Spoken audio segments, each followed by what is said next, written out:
हम जो last time जो अपन कर रहे थे हिट्रोजीनस हाइड्रोजनेशन कर रहे थे, या मैंने आपको मैकेनिज्म बताया था। अब हम एग्जांपल्स देखते हैं इसके, और जैसे कि मानो आपके सामने ये एक एग्जांपल है।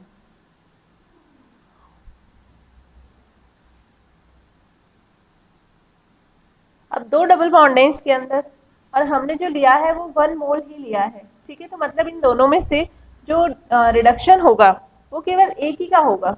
ठीक है, तो इसका हाइड्रोजनेशन हो जाए या फिर इसका हाइड्रोजनेशन हो जाए। तो आपको ये बात ध्यान रखनी है कि जब हम कैटालिटिक हाइड्रोजनेशन करवाते हैं तो ये उस वाले डबल बॉन्ड को हाइड्रो रिडक्शन करता है उसका जहाँ पे लेस सब्स्टिट्यूटेड डबल बॉन्ड होता है। ठीक है, ऐसे लिख सकते हो आप लोग सेलेक्टिवली। क्या लिख सकते हो? Selectively less substituted double bond will be reduce.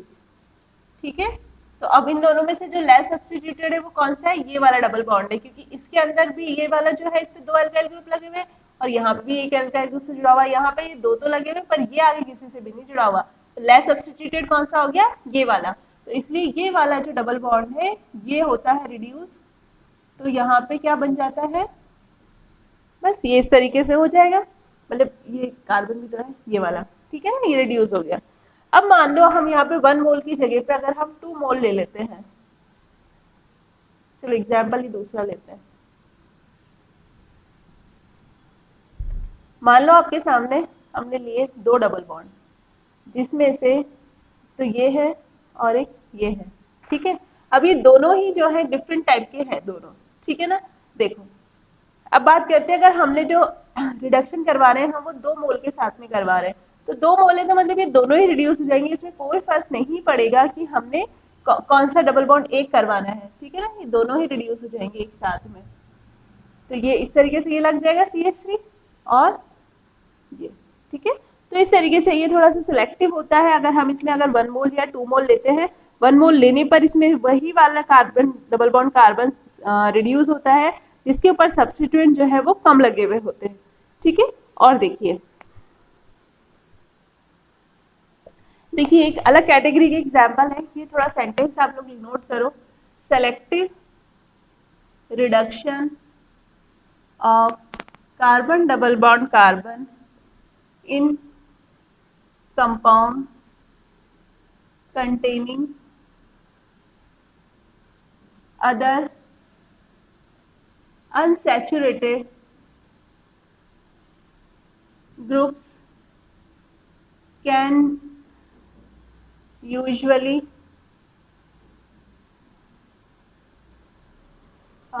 selective reduction of carbon double bond carbon in compounds containing other unsaturated groups can be usually unreactive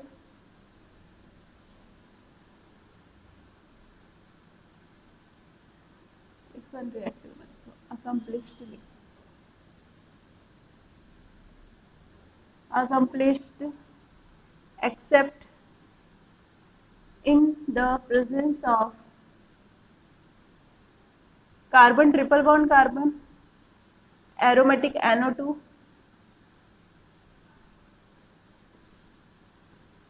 COX।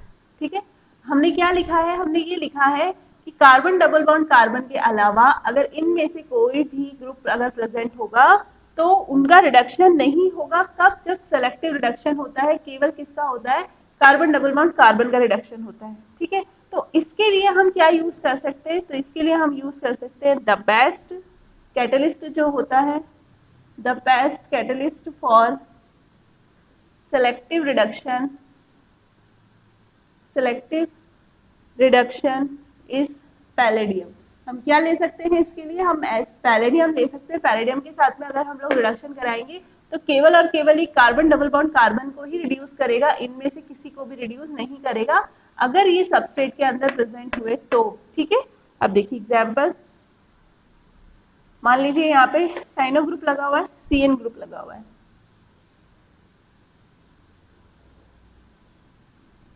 ये कार्बन डबल बॉन्ड कार्बन है।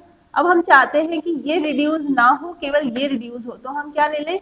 Molecular hydrogen के साथ में क्या ले लें, palladium ले लें। तो इस कंडीशन में केवल यही रिड्यूस होगा, ये रिड्यूस नहीं होगा, इसका रिडक्शन नहीं होगा, केवल इसका ही रिडक्शन होगा।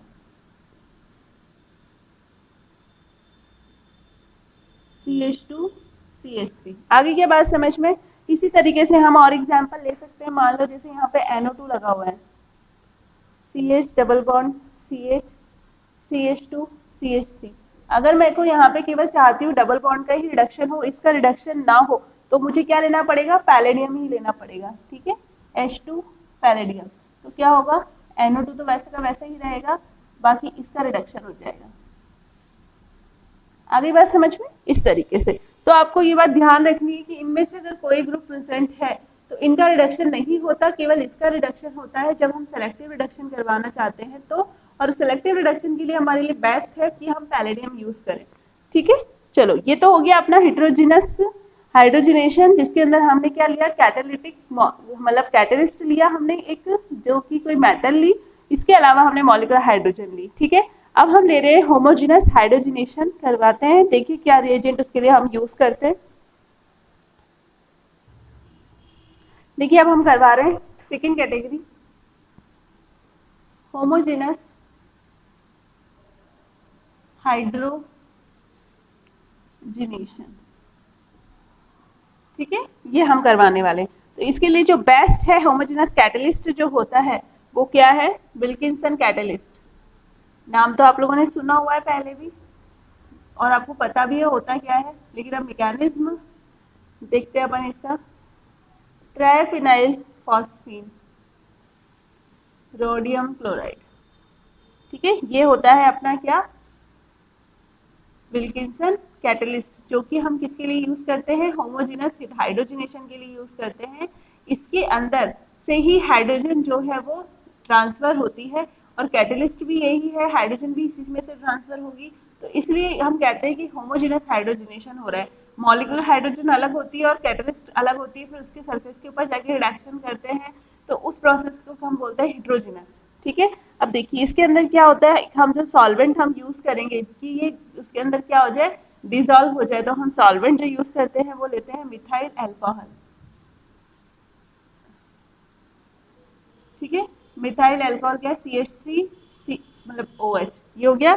मिथाइल अल्कोहल ले सकते हैं या फिर C2H5OH इथाइल अल्कोहल भी हम ले सकते हैं। ठीक है, अब देखिए इसमें होता क्या है, स्टार्टिंग में जो हम लेंगे वो रेड कलर का सॉल्यूशन होगा। अभी मैं जो बना रही हूँ इसको देख लो। हम जो ये लेते हैं विल्किंसन कैटलिस्ट, ये किस कलर का होता है, ये रेड कलर का होता है। ठीक है, विल्किंसन कैटलिस्ट ये किस कलर का होता है, ये रेड कलर का सॉल्यूशन होता है। फिर क्या करते हैं, हम इसके अंदर मॉलिक्यूलर हाइड्रोजन डालते हैं। ठीक है, ये इसके ऊपर जाके क्या हो जाएगी, इसके साथ में अटैच हो जाएगी। जब ये मॉलिक्यूलर हाइड्रोजन इसके साथ में अटैच हो जाएगी तो ये किस कलर का हो जाएगा, येलो कलर का हो जाएगा। ठीक है, अब क्या होगा इसके अंदर, हम जब इसमें जब येलो कलर का हो जाएगा तो वो पूरा प्रोसेस तो हम अभी देखेंगे। उसके बाद में इसमें क्या होता है, इसमें से एक कोई सब्स्टिट्यूट बाहर निकलता है, फिर उसके बाद में जो अल्कीन है वो मॉलिक्यूल आके लगता है, फिर आगे प्रोसेस होता है। ठीक है, तो आपको अभी तो केवल इतना ध्यान रखो कि ये रेड कलर का सॉल्यूशन होता है। ठीक है, अब अपन मैं इसका पूरा मैकेनिज्म आपको बताती हूँ कि किस तरीके से इसमें रिएक्शन होती है। देखिए किस तरीके से करेंगे हम वो देखते हैं अपन। PH3 P whole thrice sodium chloride. क्या बोला था मैंने, किस कलर का सॉल्यूशन है, रेड सॉल्यूशन है।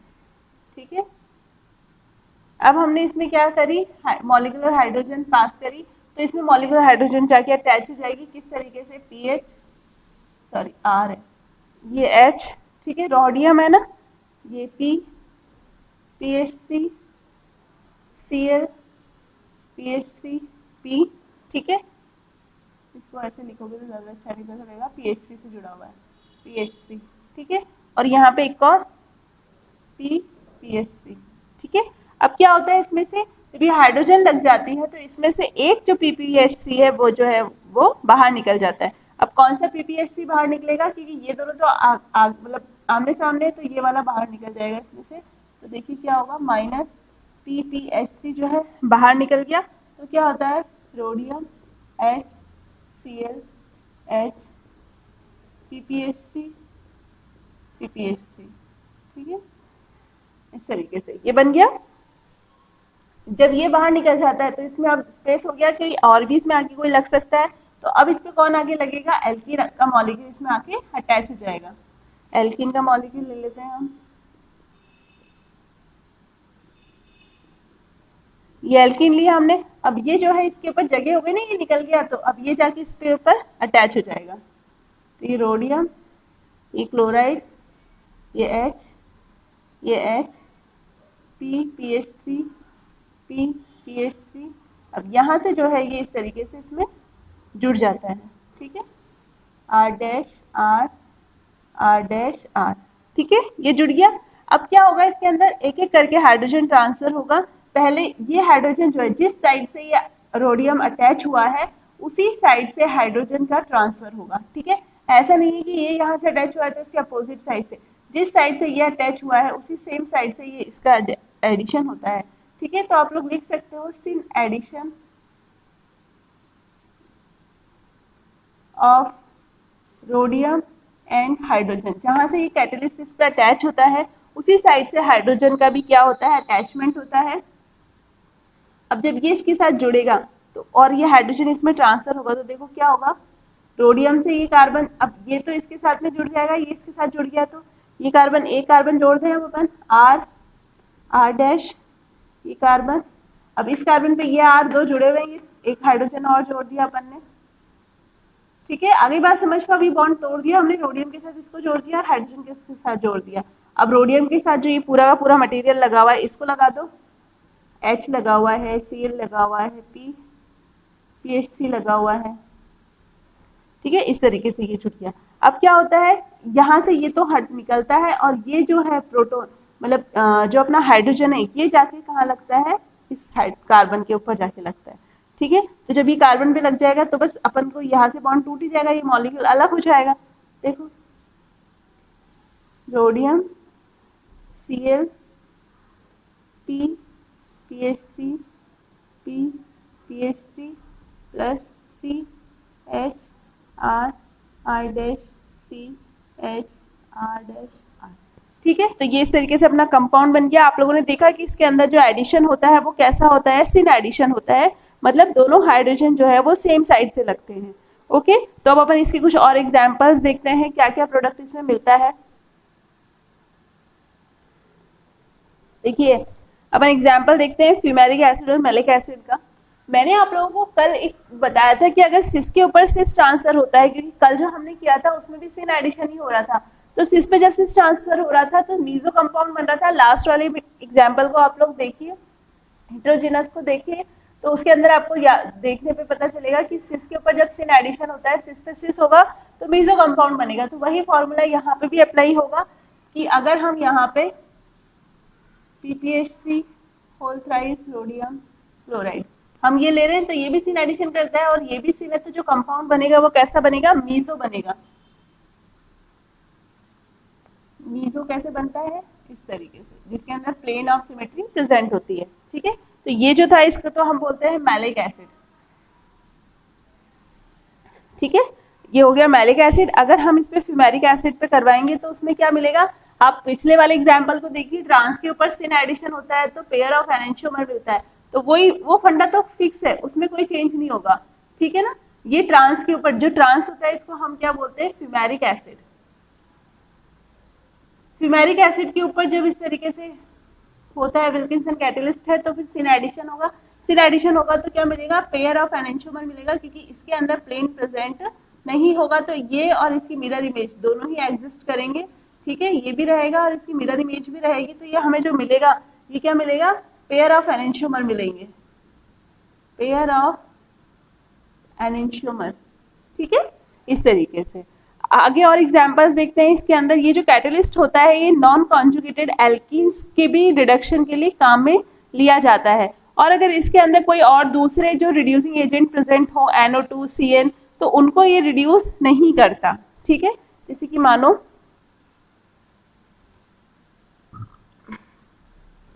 CH, CH2, NO2, ये है आपके सामने, ठीक है। अब इसके अंदर ये वाला ग्रुप भी है जिसको हम रिड्यूस कर सकते हैं, पर ये रिड्यूस नहीं होता, केवल ये ही रिड्यूस होता है, तो एक तरीके से ये सेलेक्टिव रिडक्शन भी हो गया। Okay, CH3 CH2 CH2 CH2 NO2। ठीक है, क्या लिया हमने? विल्किंसन कैटलिस्ट लिया है। ओके, इसके अलावा मान लो आपके सामने ये है,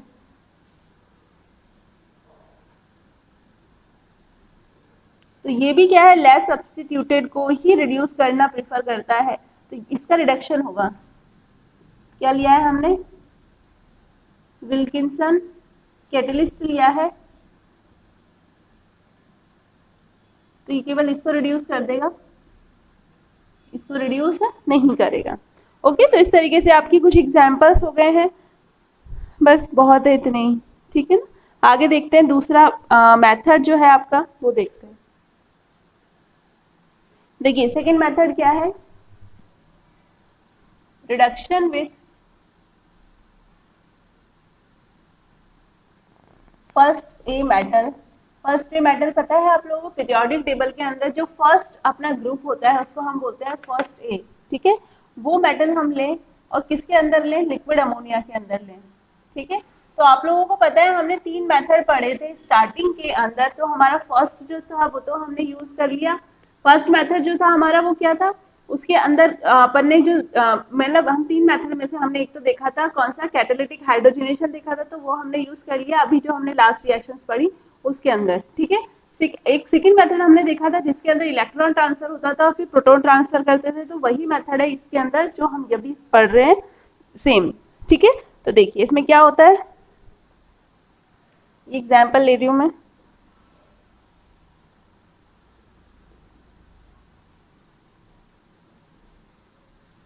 फर्स्ट स्टेप के अंदर हम लेते हैं सोडियम अमोनिया के अंदर। ठीक है, जैसे कि ऊपर लिखा हुआ है फर्स्ट ए मेटल और लिक्विड अमोनिया हमने ले लिया, और ये किस फॉर्म में है? लिक्विड फॉर्म में अंदर है। ठीक है, इसके अलावा हम C2H5OH लेते हैं, तो ये C2H5OH होता है, ये क्या काम करता है मैं अभी आपको बताऊंगी मैकेनिज्म के अंदर। इसका इंपॉर्टेंट रोल होता है, ये प्रोटोन डोनर होता है, इससे ही प्रोटोन मिलेगा। ये तो इलेक्ट्रॉन देगा और ये क्या देगा? प्रोटोन देगा। ठीक है, और सेकेंड स्टेप के अंदर इसमें अमोनियम क्लोराइड काम में आता है। ठीक है, अब देखिए क्या होता है इसमें, मतलब मैं अभी तो प्रोडक्ट लिख देती हूँ यहाँ पे, तो इसका रिडक्शन हो जाएगा।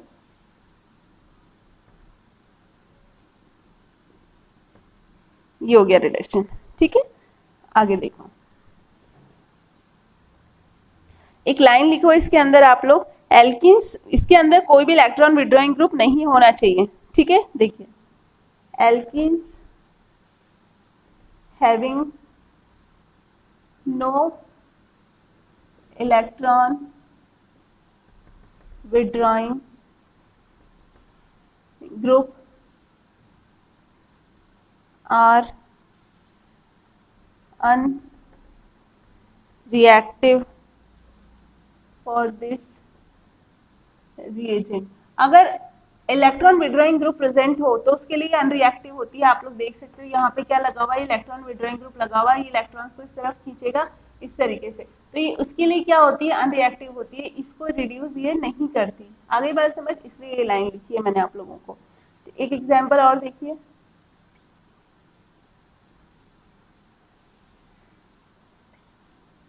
ये एग्जाम्पल है। अब आपके सामने एक डबल बॉन्ड ये है और एक डबल बॉन्ड ये है, तो इसके अंदर उस वाले डबल बॉन्ड का रिडक्शन होता है जो मोर सब्स्टिट्यूटेड होता है, तो यहाँ पे ये मोर सब्स्टिट्यूटेड है तो इसका रिडक्शन होगा। ठीक है, ऊपर वाला पूरा मटेरियल है यहाँ पे,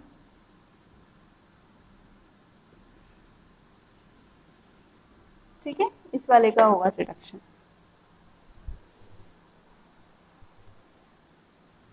एक सेंटेंस और लिखिए, ये इंपॉर्टेंट है इसके अंदर।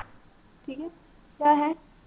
एल्कीन्स that are substituted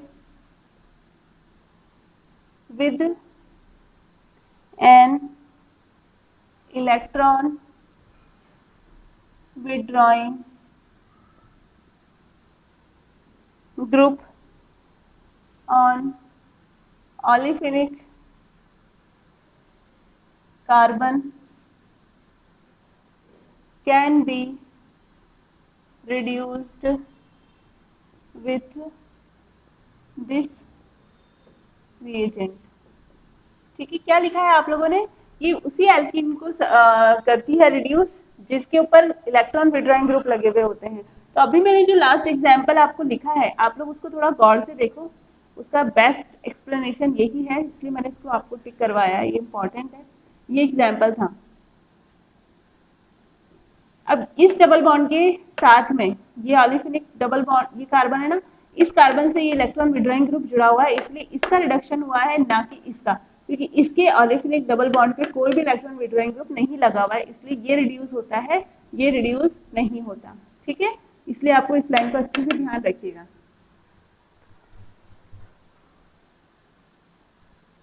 अब अपन इसका देखते हैं मैकेनिज्म। इसका जो मैकेनिज्म है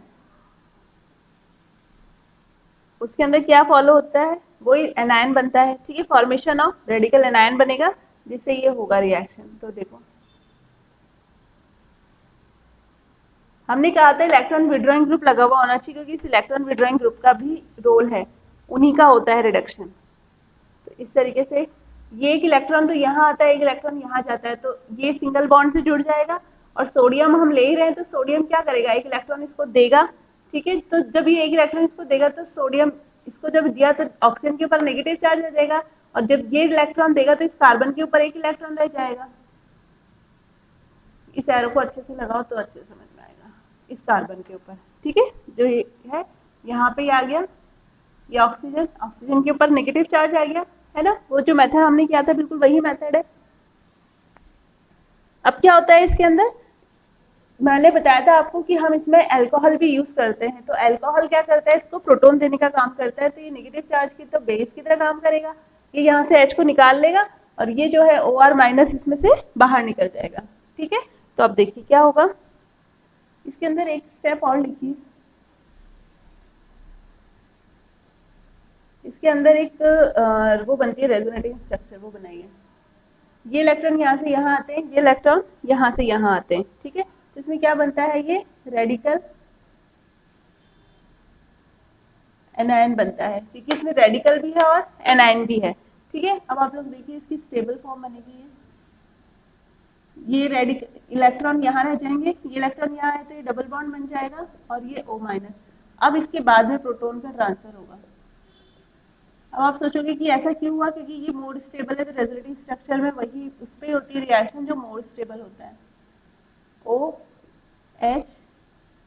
इस तरीके से। ठीक है, यहाँ पे रेडिकल लगा हुआ है। अब क्या होगा, इसके अंदर फिर से एक इलेक्ट्रॉन दिया जाएगा, तो किसने देगा, सोडियम देगा इसको।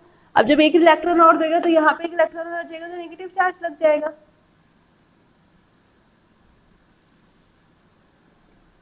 यहाँ पे नेगेटिव चार्ज आ गया। अब इसको कौन क्या दिया जाएगा, प्रोटॉन। जब इसको प्रोटॉन देंगे तो यहाँ प्रोटॉन लग जाएगा, ये लग गया यहाँ पे प्रोटॉन। अब आप लोग देखिए कि इनॉल फॉर्म है ना, तो इनॉल फॉर्म किस में कन्वर्ट हो जाएगी, कीटो फॉर्म के अंदर कन्वर्ट हो जाएगी। तो कीटो ग्रुप तो वैसे का वैसा ही रहता है, उसका कोई काम नहीं है ऐसे, मतलब वो आगे उसमें कोई चेंज नहीं होता, पर काम तो है उसका इम्पोर्टेंट। ठीक है, क्योंकि ये जो प्रोडक्ट बनता है इसके अंदर ये इलेक्ट्रॉन विड्रॉइंग ग्रुप जो है एक तरीके से ड्राइविंग फोर्स का काम करता है। ये ही पहले इसी की वजह से रेडिकल का फॉर्मेशन होता है इस रिंग के ऊपर, मतलब आगे कार्बन के ऊपर। ठीक है ना, तो ये जो इसका मैकेनिज्म है इसको प्रॉपर तरीके से आप लोग लिख लेना और तैयार कर लो अपना। तो ये हो गया आप लोगों का सेकंड मेथड।